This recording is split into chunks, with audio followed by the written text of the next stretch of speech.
সবাইকে আমি একটা ব্রোকেন ফ্যামিলি নিয়ে একটা বিষয় বলতে চাই।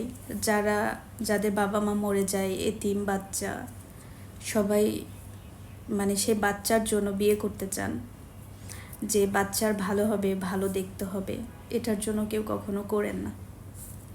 কারণ আপনি যার ভালোর জন্য বিয়ে করতে যাবেন, করেন, আগে ওই বাচ্চার ভবিষ্যৎ নিশ্চিত করে তারপরে করেন। নয়তো কী হবে জানেন, দিন শেষে ওই বাচ্চাটা সব থেকে খারাপ হয়ে যাবে। ওই বাচ্চাটার লাইফটা পুরো নরক হয়ে যাবে। আর সেটা যদি মেয়ে হয় তাহলে তো কোনো কথাই নেই। ছেলেদের তো তাও এদিক সেদিক করে কোথাও গিয়েও থাকতে পারে, মেয়েরা তো পারে না। তো সেটার সাথে আমি নিজে নিজে প্রমাণিত। আমার ব্রোকেন ফ্যামিলি, ছোটোবেলায় যখন আমার বাবা মা সেপারেশন হয়ে যায়, তখন আমার বাবা বিয়ে করে। আমি আমার বাবার সাথে ছিলাম। আমার বাবা কিন্তু বিয়ে করতে চায়নি, ফ্যামিলি থেকেই দেওয়া, কিন্তু সেটা হচ্ছে যে আমাকে দেখার জন্য। কিন্তু বিশ্বাস করেন, আমার লাইফটা তো নরক হয়েছেই।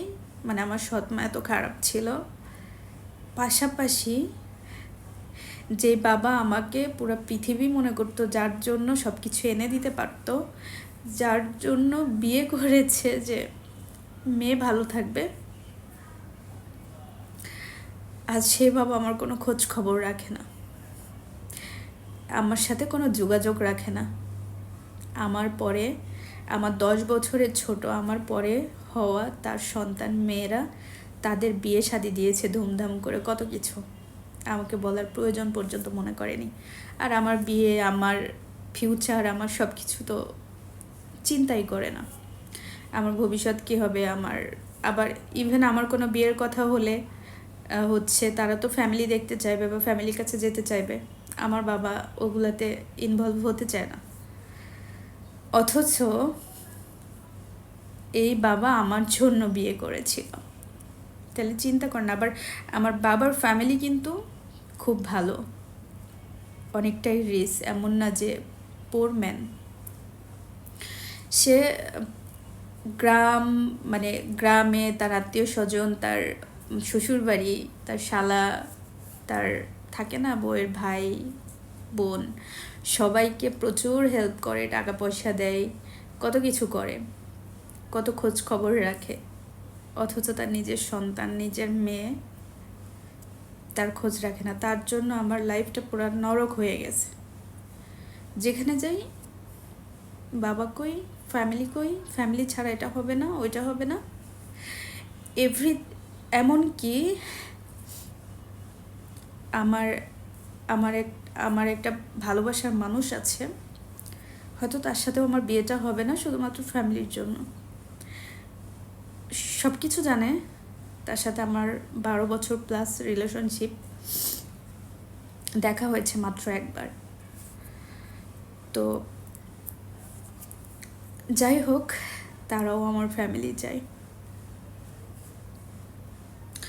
সব কিছু মিলে কোনো দিক থেকে কেমন যেন স্বস্তি পাই না, কেমন যেন একটা অশান্তির মধ্যে আছি, যে আমার আইডেন্টি থেকে কেন মানুষ আমাকে চায় না, বা আমাকে দেখে কেন চায় না। যেই ফ্যামিলি আমার এত বড় ক্ষতি করছে বা আমার পাশে নাই, যেই ফ্যামিলি আমার খারাপ সিচুয়েশনে ফেলে দিয়েছে, সেই ফ্যামিলিকে কেন লাগবে? তাই আমি সবাইকে বলবো, যত কঠিন পরিস্থিতি আসুক, যত যাই আসুক, নিজের সন্তানের যদি ভালো চান, তাহলে কখনো সন্তানের জন্য বিয়ে করবেন না। তাহলে আপনার সন্তানকে আপনি নিজেই ভুলে যাবেন। আগে ওই সন্তানের ভবিষ্যৎ নিশ্চিত করবেন, তারপরে বিয়ে করবেন। কারণ যারা এতিম বাচ্চা, সত্যি কথা বলতে, অনেকে দেখা যাচ্ছে ডেলিভারির সময় বলে বাবা বাঁচবে নাকি মেয়ে, সন্তান বাঁচবে, মা বাঁচবে নাকি সন্তান বাঁচবে, যে কোনো একটা বেছে নিতে হবে। আমার মনে হয় সন্তান মরে যাওয়া উচিত। কারণ মা বেঁচে থাকলে সন্তান হবে, কিন্তু যদি সন্তান মরে যায়, তখন কি সন্তান যদি বেঁচে থাকে, মা মরে যায়, ওই সন্তানের ভবিষ্যৎ পুরো নরক হয়ে যায়।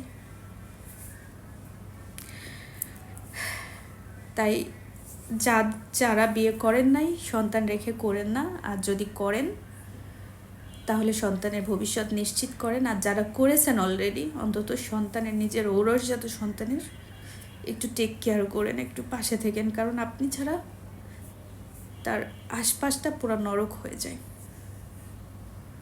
ভালো থাকবেন।